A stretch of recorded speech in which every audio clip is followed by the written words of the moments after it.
Hey there. Are you looking to take on bigger projects in North Carolina? Here's something you need to know. If you want to bid on jobs over $40,000 in this state, you'll need to be a licensed contractor. I'm going to walk you through the simple path to get there. North Carolina keeps things pretty straightforward with two main types of contractor licenses.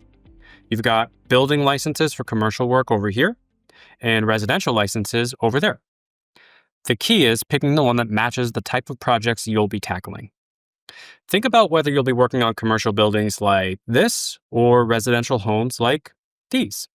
Now, before you start the application process, let's make sure you meet the basic requirements. Nothing too complicated here, but they are important. You'll need to be at least 18 years old, demonstrate good moral character, prove you're financially responsible, pay the application fee, and consent to a background check. Pretty standard stuff, but worth checking off before you invest the time in this process. Let me walk you through the 5 key steps to getting your contractor's license in North Carolina.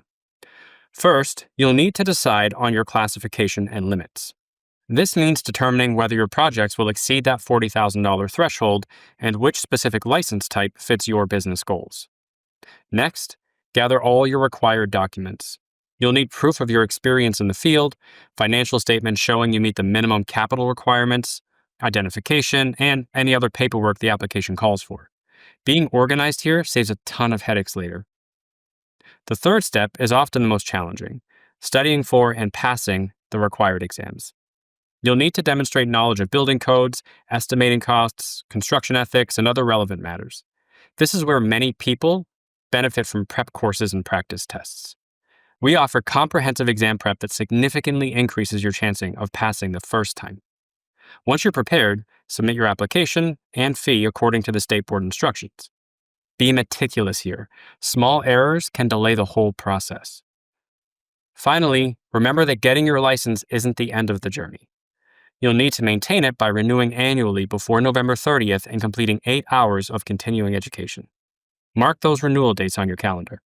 After helping hundreds of contractors through this process, I've picked up some practical tips that can save you time and stress. First, start by checking which license class aligns with your typical job size. This simple step saves both time and money. Second, get those financial statements in order early.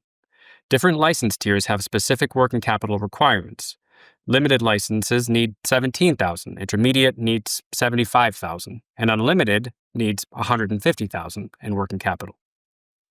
Third, and I can't stress this enough, consider a structured exam prep course.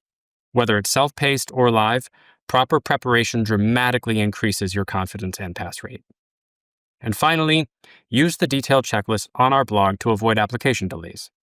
It covers everything you need to submit. Listen, I know the licensing process can seem overwhelming, but you don't have to figure this out alone.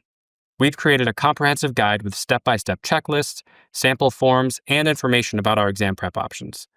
Click the link below to read our full guide and sign up for our prep courses. We've helped thousands of contractors in North Carolina get licensed, and we can help you too. Your contractor's license is the key to bigger projects and greater opportunities. Let's get you there together. Call us today. We can help you choose the right exam prep course and offer consultation on the application process.